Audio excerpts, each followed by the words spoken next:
What you doing, Evie? Hey, cool kids, I'm home from work. I'm gonna give some coins a twerk. I got a mail call, fun for you all. Just watch and let me do my work. I just write work with work indirectly. That's not great. That's okay. I'll try to do better tomorrow. Guys, we've got an amazing show for you today. You're going to really enjoy this, I hope. I got some boring stuff. And then I got some interesting stuff. I have a response video we're doing for Tom's Coins. Once again, Tom's Coins, you begged for it, and now you're going to get it, buddy. You're going to get it.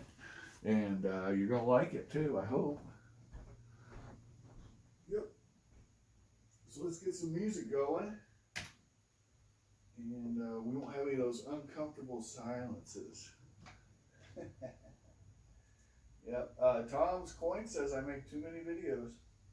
What do you guys think? Let me know in the comments. Am I making too many videos? Too much amazing? Too much fun? Well, the thing is, this is the thing. I said I was done buying silver, and yet silver keeps coming in the mail.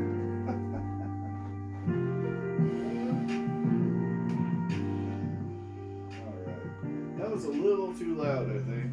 A little too loud. Eva, what do you think? What do you think? Are you going to get me? Is Earth going to get me? Yeah? Alright, so what do we get? What do we get in the mail? We'll start there and then we'll work our way to Tom's Coin.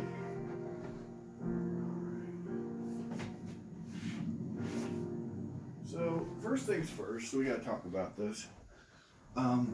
Silver's taken a drastic drop. So some of the things I bought that took a few weeks to come in were purchased, below melt and have now become, over melt. But definitely not as high as, say, generic rounds or something like that. But definitely higher than above melt than I would have paid a few weeks ago, right? Obviously. But here we go. Now, keep in mind, these are the proofs. If I remember right, the mintage on these is like 100,000. Might be 150. It's pretty low. I'm not sure if that includes all the coins or just the proofs. I'd have to look it up. But the thing is, we got these for $49.50 on the money. They are hideously ugly. I really don't like the reverses on these coins. I think they're some of the most hideous reverses ever made. They definitely make my top 10 list. Especially some of the uglier designs. These are actually a couple of the better designs, but even still, they're horrifyingly bad. But the obverses aren't bad. Yeah. Assuming this is the obverse. I mean, some of these coins, they'll trick you. Yeah. So that's cool. Anyway, $49.50, which comes to $22.50 an ounce. $22.50 an ounce is not a bad price, but it was a lot better when I ordered them a few weeks ago. So, having said that, let's talk about Tom's Coin. So Tom and I, we have back and forths on our videos. We talk about stuff, and he's into numismatics a little more, I think, than I am. But I do have a little knowledge about numismatics, just a little bit, not a lot. And one of the things we were discussing was weak strikes. So sometimes you get a coin and you'll be like, it doesn't appear to be any wear on it, or maybe there is some wear, but it seems disproportionately worn, right? Compared to, say, the rest of the coin or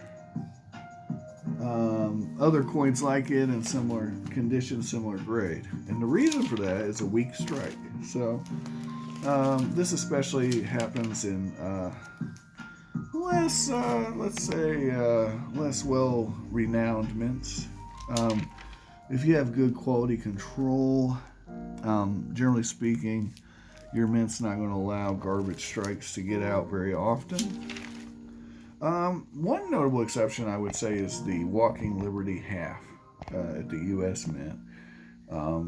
And I believe the Franklin halves also have a tendency to be a little light in the ass on the strike strain, but not always. Just sometimes. Certain years, certain mints. Some of the 1 cent coins are that way. So really, there's a good deal of variation. But one country that really is notorious for weak strikes is China. And so I was talking to Tom's Coins about this stuff, and I wanted to show him. Is that a cracked die? That might be a cracked die. Let's look. Or is that just something in... That looks like a cracked die. I don't know. Let me see. Oh, no, it's just something in the flip. Okay, good. It's hard to tell sometimes. That's the flip, so don't worry about that. But a lot of these Chinese coins have very weak strikes on them. And so the coin will be in, good condition. Or maybe not a lot of wear, but it'll still look soft in the details. Right? And that's when you know you got a weak strike type scenario. Let's see. I know I have some more of these things. You know who doesn't do weak strikes all that much? These guys right here, right?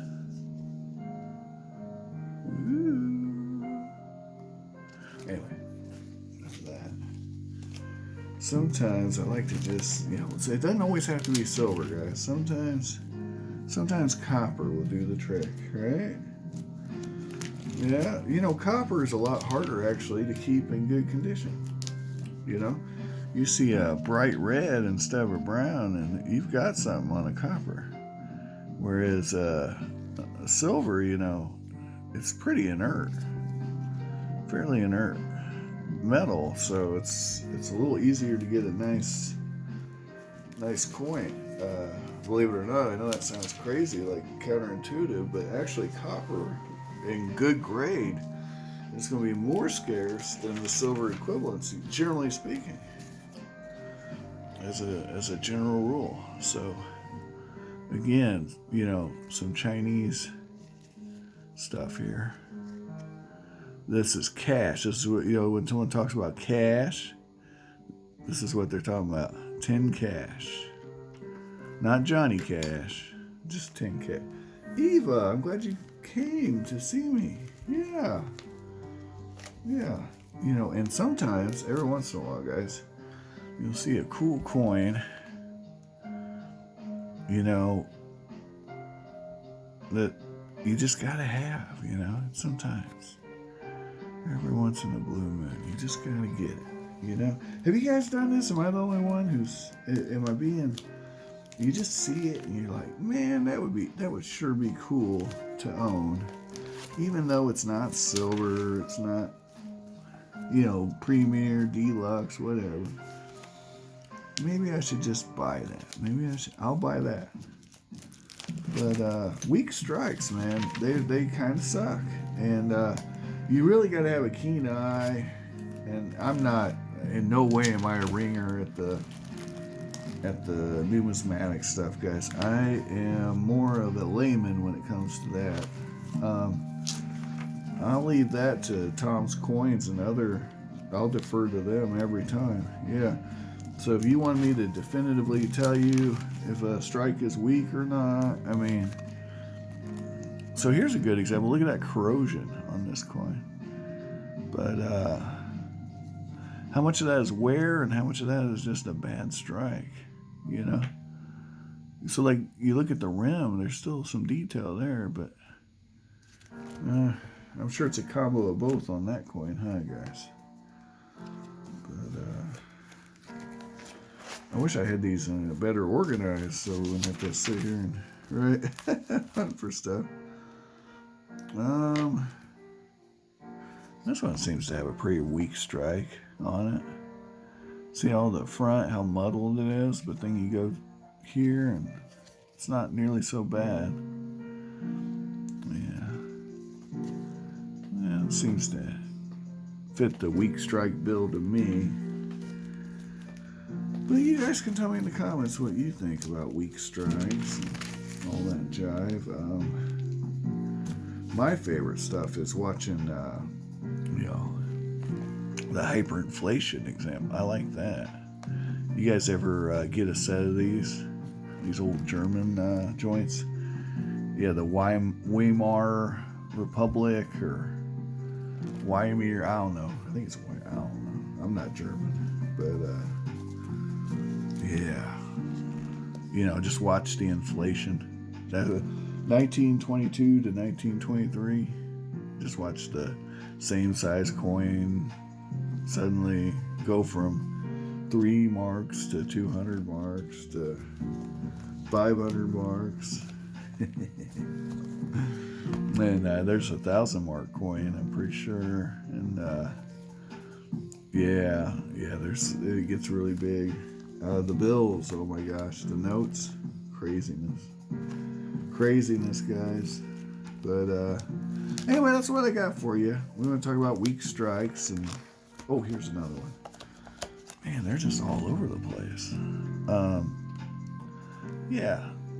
Chinese cash coins. I'm always in for a cash grab, aren't I?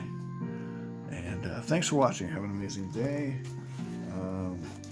I hope you find all the collectibles of your dreams while you're awake. If you can't find them, you can't blame me. I'm here trying to show them to you.